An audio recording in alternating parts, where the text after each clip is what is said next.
tal? Muy buenos días, amigos y amigas internautas. Bueno, que nos acompañan en otra emisión de su programa El Salvador Today. Este día queremos conversar un poco y entender qué es lo que está ocurriendo al interior del Partido Arena.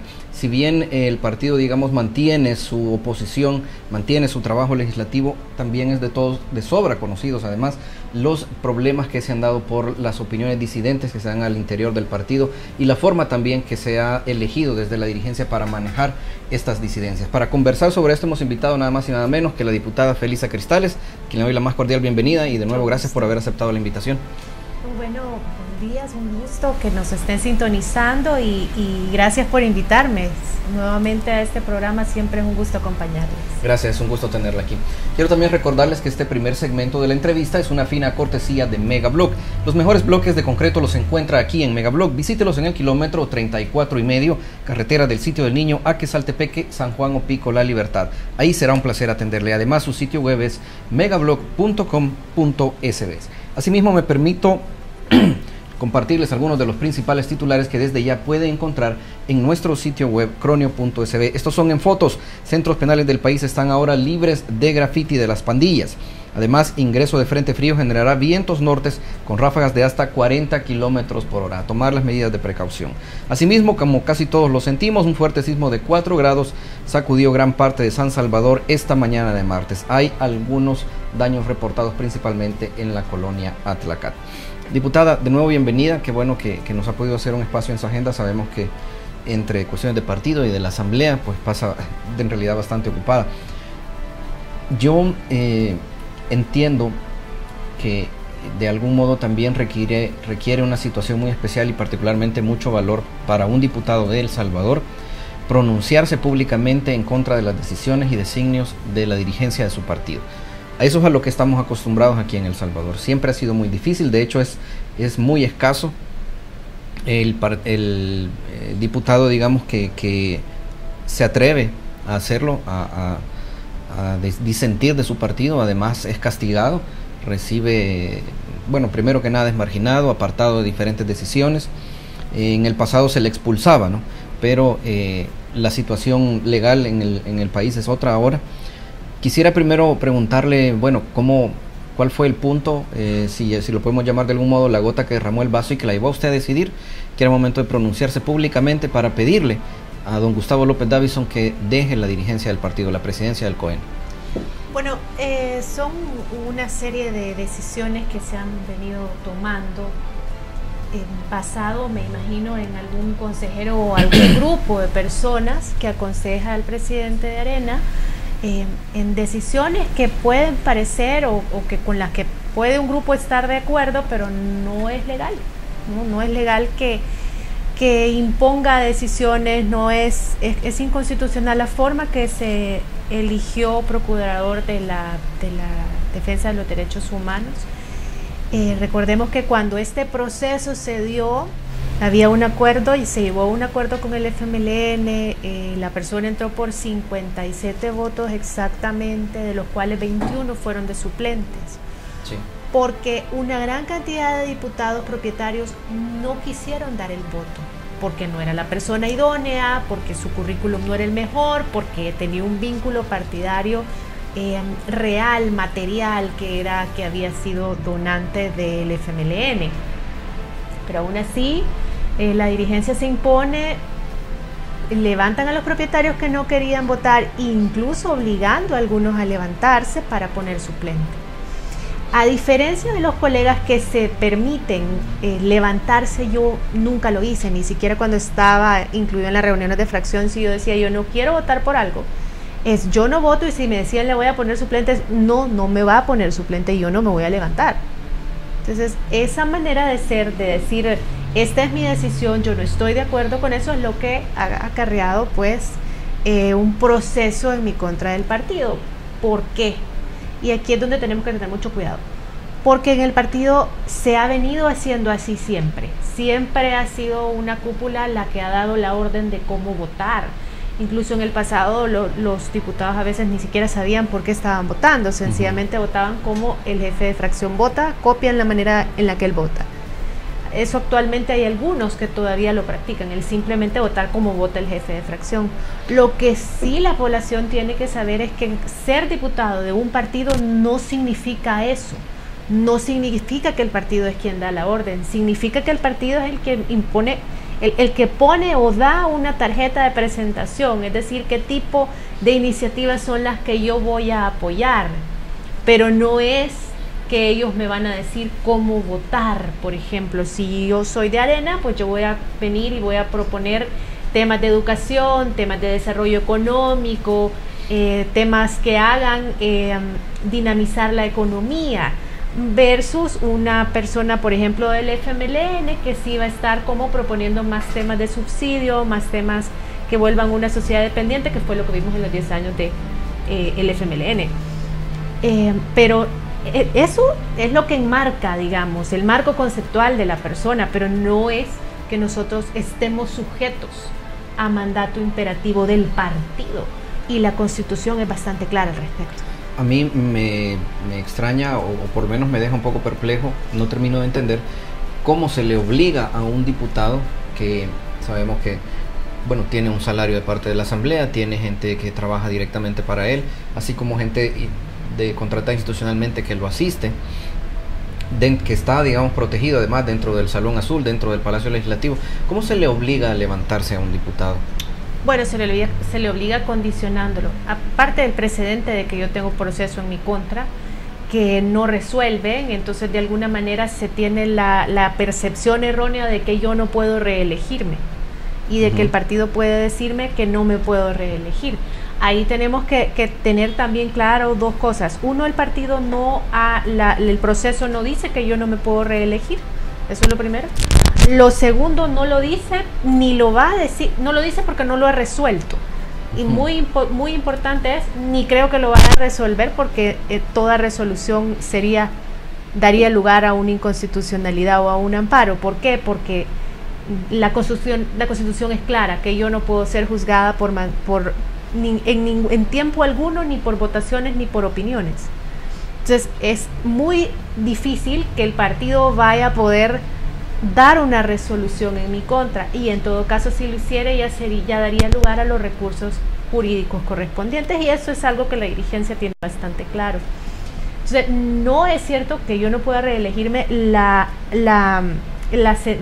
proceso no lo dice, y no han resuelto nada, ni creo que lo vayan a resolver, y en caso que lo resolvieran, sí ya sería un tema, pues ya instancias jurídicas y constitucionales sobre todo.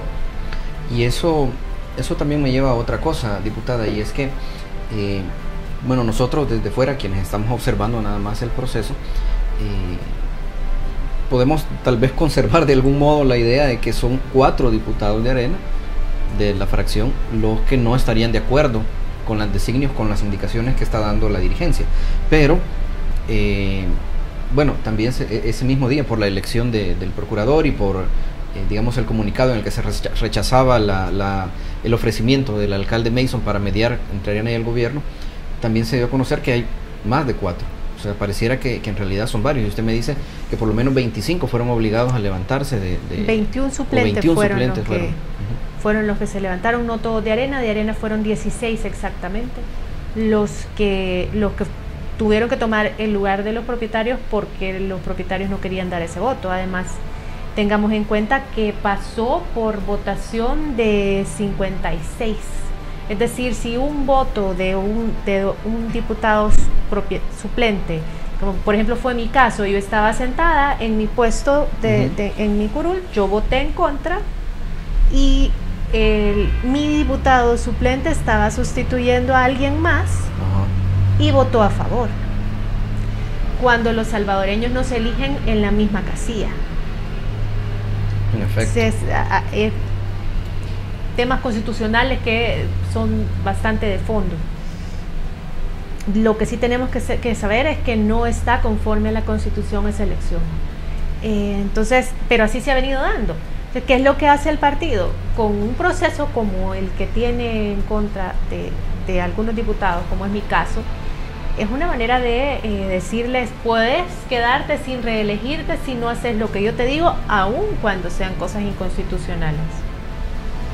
Y esa es la manera en la que obligan a los diputados a levantarse, a no decir su opinión, porque si usted se ha visto la cámara, o sea, hay video de cuando el diputado se levantó, Sí.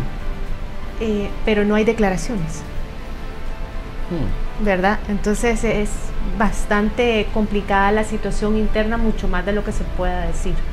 No todos tenemos el valor de decirlo, pero es mucho más complicada de lo que se Diputada, piensa. ¿usted cómo evalúa tenemos que llamarlo en el corto plazo, en realidad 1 año y 3 meses que faltan para las elecciones, en realidad un tiempo bastante corto para solventar, digamos, estas diferencias internas? Yo quisiera primero hacer énfasis en el hecho de que está bien pensar diferente, está bien tener diferencias.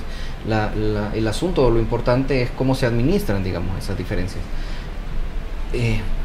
Tal vez las decisiones que ha tomado la dirigencia puede que no hayan sido las más felices desde el punto de vista de que, bueno, pareciera que se han avivado, ¿no? Estas disidencias lejos de aplacarse. ¿Qué futuro cercano le ve usted al partido, dado que primero tiene que arreglar eso, ¿verdad? Que ya desde ese principio se plantea bastante difícil, y además tienen que remontar, digamos, una tercera derrota en las urnas, en las presidenciales específicamente.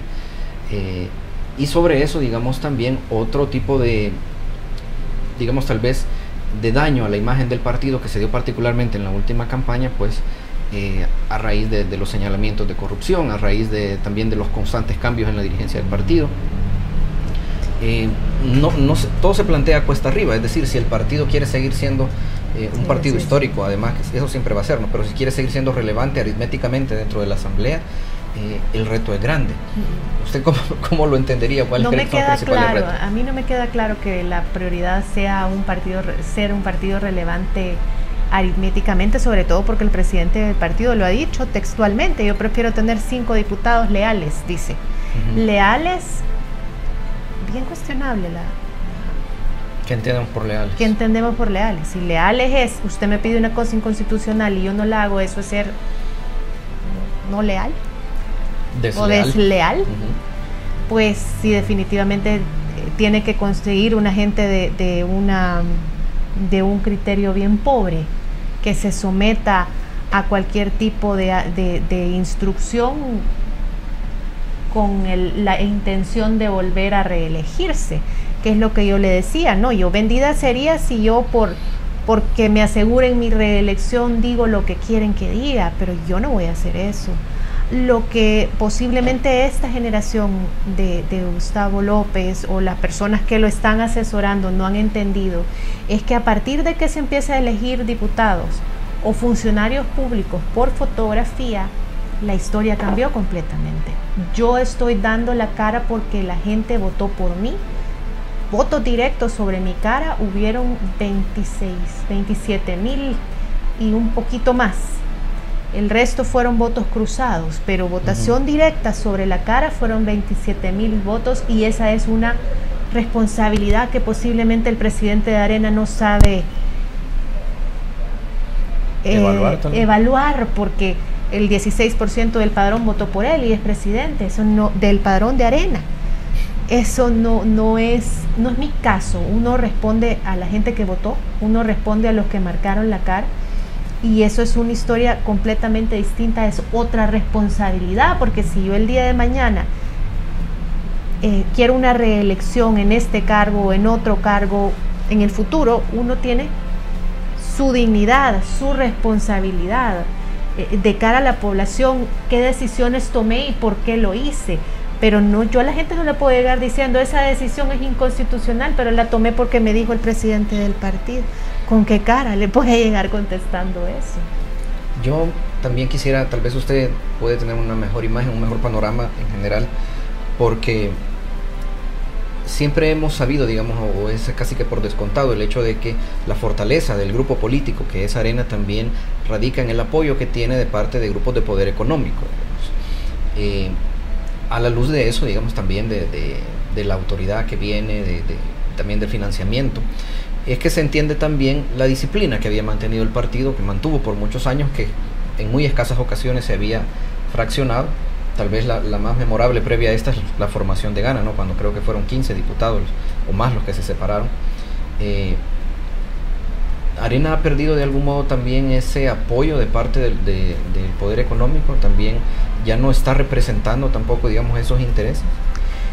Es que ¿O estarían fraccionados? Sí, yo tengo la impresión de que los grupos de interés no es que financien a un solo partido.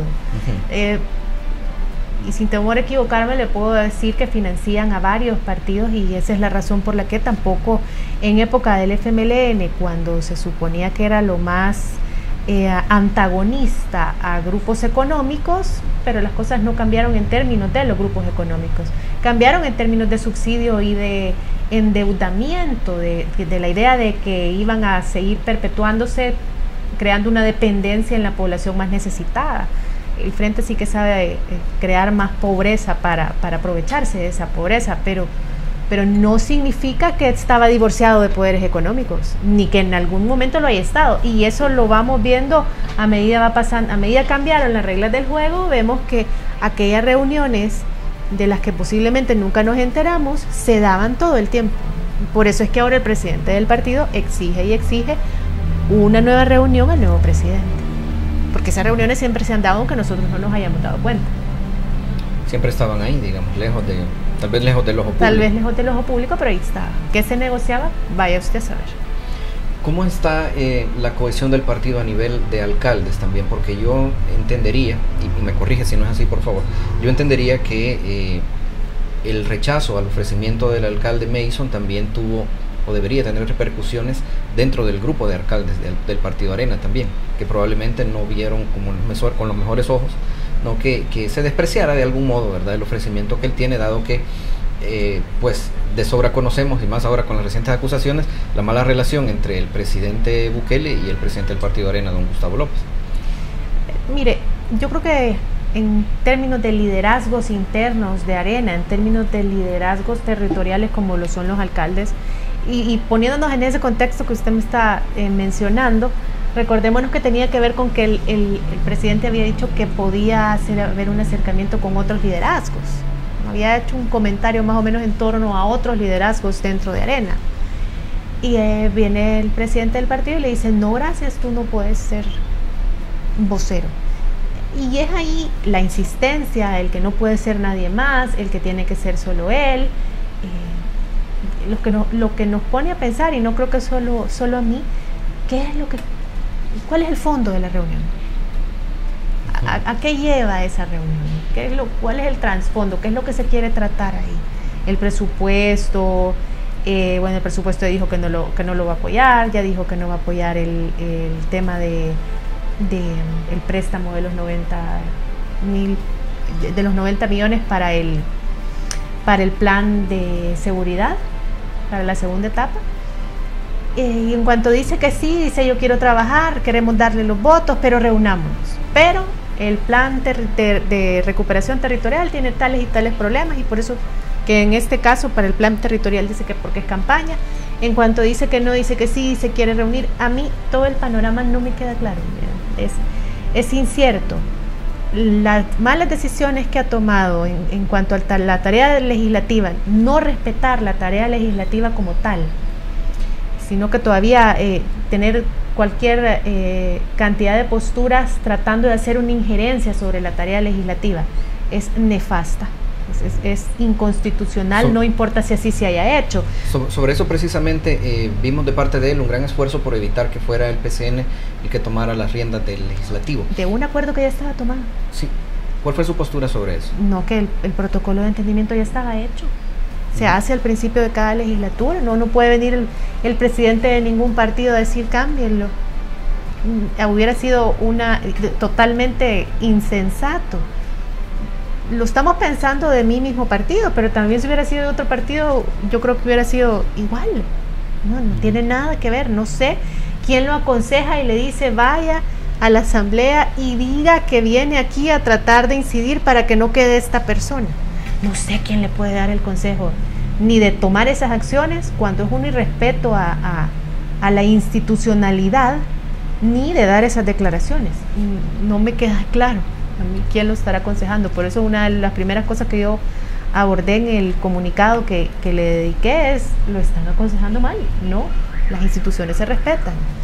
y la Asamblea Legislativa no está a orden, no es que tiene 37 empleados que iba a llegar a dar órdenes, ¿no? En general, digamos, o desde su perspectiva, ¿cree que el diputado Mario Ponce, digamos, está calificado, es una persona con el carácter principalmente necesario para dirigir la Asamblea? Eso, en su momento todos los partidos votamos. Yo le di el voto a Mario Ponce con mucho gusto, lo conozco ya desde la legislatura pasada, que yo era suplente de la Comisión de Asuntos Municipales que él dirige, o que dirigía en aquel momento, no sé si todavía la dirige. Pero sí, es una persona preparada, es una persona muy prudente, muy ecuánime, bastante ecuánime, imparcial. Sí, a mí me parece que yo sentí mucho alivio cuando entró. ¿Y qué opina usted del argumento que decía, que usó el señor López Davison, de que se trataba, o que se podía tratar, digamos, de un presidente sumiso, del presidente de la Asamblea sumiso al presidente de la República? Mario es una persona concertadora en sí. Mario Ponce, de lo que yo he conocido de Mario, es una persona acostumbrada a llegar a acuerdos, acostumbrada a mediar todo el tiempo. Creo que es la persona idónea. No sé de dónde puede o a quién quería proponer tampoco. No sé a quién habrá querido proponer Gustavo López. Sin embargo, independientemente de sus intenciones, lo que sí tenemos que estar claro es que las decisiones de la Asamblea son de los diputados. No puede llegar el presidente de ningún partido a decir que quiere que quiten o pongan.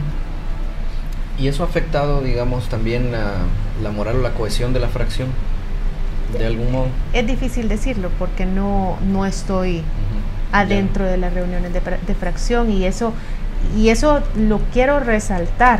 En el momento cuando yo estaba, sí había mucha gente que decía, yo no quiero votar por tal o cual decisión, y cuando le decían ponga suplente, y yo era la primera en decir no, y porque voy a poner suplente, y a la demás gente decía no, ni yo tampoco, no voy a poner suplente. Entonces el haber separado o el haber sacado a la gente que tiene como más valor de oponerse, hace que los que han quedado dentro no solamente han quedado temerosos porque pueden tener un proceso que se supone que no me puede reelegir, pero está por verse porque ahí no habla de eso, y aparte es inconstitucional, pero no deja de darles temor. Me imagino. No deja de darles temor. Diputada, también quiero aprovechar, o bueno, si me permite, tampoco tengo que dejarme ir sin una pregunta más, y es que cuando usted le pide la renuncia a don Gustavo, ¿cree que debe ser solo él o también el COENA que lo está acompañando a él? Yo no quiero entrar en tema de un mecanismo, de una manera, porque en realidad no hay un mecanismo establecido para una cosa como esa. Para una renuncia o para un cambio de COENA, ¿cuál será la mejor alternativa? ¿Una nueva elección a estas alturas? Lo que sí debemos saber es que si van a haber personas que por lo visto, así es, enfrentando procesos judiciales, ya enfrentan acusaciones en la fiscalía, y que dentro de esas personas esté el presidente del COENA, no es la persona idónea para llevar el siguiente periodo electoral. Fíjate que el llamamiento de elecciones se da en febrero, sí, un año antes de las elecciones generales. Entonces, si van a estar enfrentando procesos judiciales, no van a ser las personas idóneas. Y estoy hablando específicamente de Gustavo. ¿Por qué? Va a estar en medio del conflicto del proceso judicial al margen de culpabilidad, respetando la presunción de inocencia. Va a estar defendiéndose de una acusación, va a estar demostrando su inocencia, y ahí va a estar llevando al partido en ese proceso. ¿A usted le sorprendió la acusación del presidente? Es que no tengo ninguna información. Tengo entendido que son negocios personales, que no conozco yo más que el laboratorio, que era todo lo que sabíamos que él se dedicaba en lo personal. Puede ser que haya gente que sí supiera, pero yo no tengo como mucho de conocerlo, ni una relación cercana como para saber a qué se dedica. Lo que sí a mí me preocupa es que si va a estar enfrentando un proceso judicial y a la par va a estar llevando el partido en el proceso para el siguiente proceso electoral, no es la persona idónea. Y si van a haber más personas involucradas en procesos judiciales, como el tema de las pandillas, ¿cómo va a reaccionar? va a pedir que se quite el fuero para que enfrenten a la justicia, ¿con qué cara va a estar él pidiendo transparencia y que la asamblea dé sus votos para el desafuero? Que sería lo correcto, lo antes posible, tan pronto estén las acusaciones en la fiscalía o la fiscalía acepte pruebas y pues tenga ya un proceso y abra un proceso en contra de personas específicas. Lo ideal sería cuanto antes permitir el antejuicio y que puedan ellos ser procesados. ¿Por qué? Porque mientras más largo se haga todo ese proceso de antejuicio, mientras más largo se haga todo el tema del desafuero, sí, más afecta la imagen del partido. En esto lo que yo me estoy centrando es en hacerlo lo más corto posible, que la gente que tenga algo que responder vaya a responder y que el partido quede pues ya con los que estamos pues listos y preparados para seguir trabajando sin ningún tema de proceso judicial abierto. Diputada, se nos está acabando el tiempo, pero quiero aprovechar su presencia y su voz también para pedir su opinión sobre el caso del magistrado Escalante y la polémica resolución de la Cámara Primero de lo Penal, en la que básicamente está diciendo que el tocar a una niña media vez sea instantáneo encima de la ropa no es delito. ¿Cómo toma usted esa más resolución? Me preocupa la resolución, me preocupa además esas declaraciones de que por qué nos estamos intrometiendo. No hay excusa, nadie va a considerar respetable una resolución como esta, así digan que los funcionarios que nos hemos pronunciado al respecto nos estamos extralimitando. Ningún salvadoreño les va a dar la razón, sencillamente esa resolución es una vergüenza de resolución. Los niños y las niñas se tienen que proteger y eso tiene que ser una prioridad para todos los órganos del Estado. No va a venir ningún salvadoreño a decir, ay, se están intrometiendo en la resolución, está bien. No, esa resolución da vergüenza para todos como país, porque esto ha sido internacional, sí, y nos ha dejado mal a todos los salvadoreños. Es momento tal vez también de impulsar algunas reformas en el término de poner límites o establecer los alcances de la llevada y traída independencia judicial, ¿no? Que en realidad pareciera que en algunos momentos se puede abusar de eso para que se convierta en impunidad, ¿no? Porque yo creo que todos estamos... mucha gente ha hablado de prevaricato en este caso. Yo creo que todos estamos conocedores, o es un secreto a voces, los problemas que hay dentro del órgano judicial.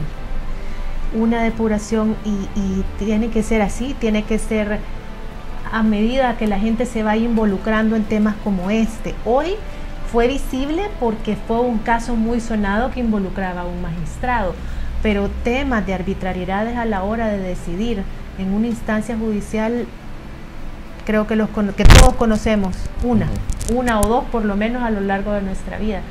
Entonces el tema es involucrémonos. Yo no creo que sea un tema de reforma.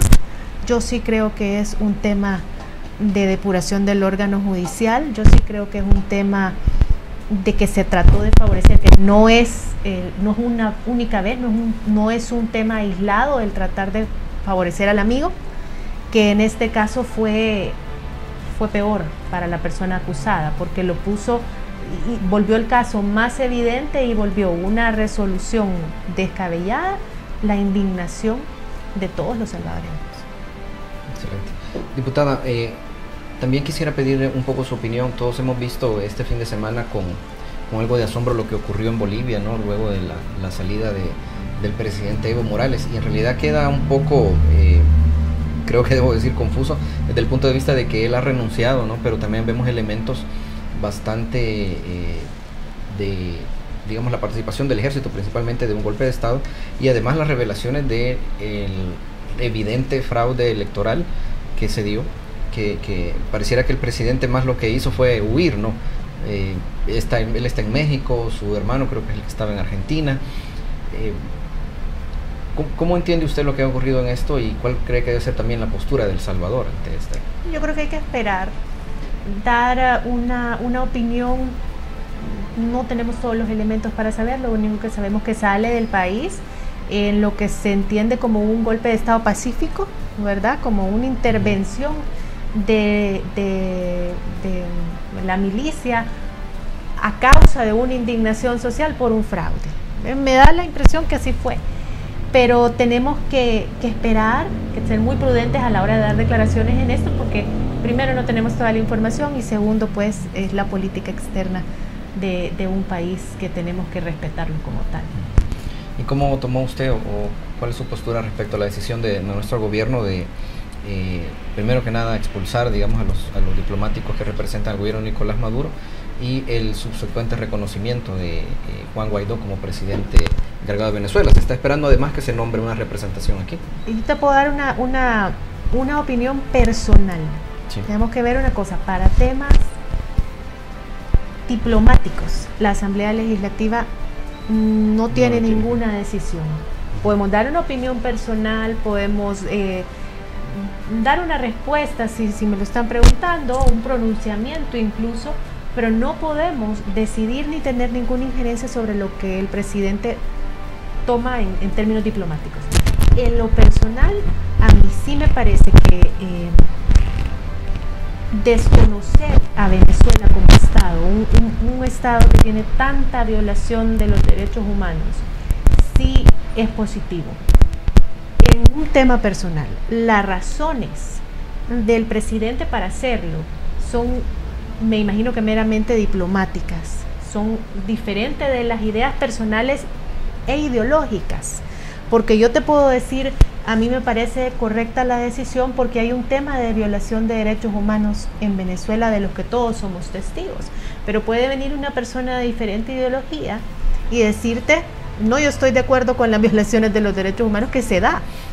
Hay unas personas, por ejemplo, tan recalcitrantes del FMLN que parecieran que están en favor de las violaciones de los derechos humanos que se dan. A mí sí me parece que el presidente marcó ese ejemplo de estar en contra de esas violaciones y eso es positivo para El Salvador. Es positivo para nosotros como país y es positivo para la región desconocer ese tipo de liderazgos. Ojalá pudiéramos unirnos, ojalá pudiéramos como región atacar cuando llega un gobierno de este tipo, pero nosotros como país yo sí lo veo positivo.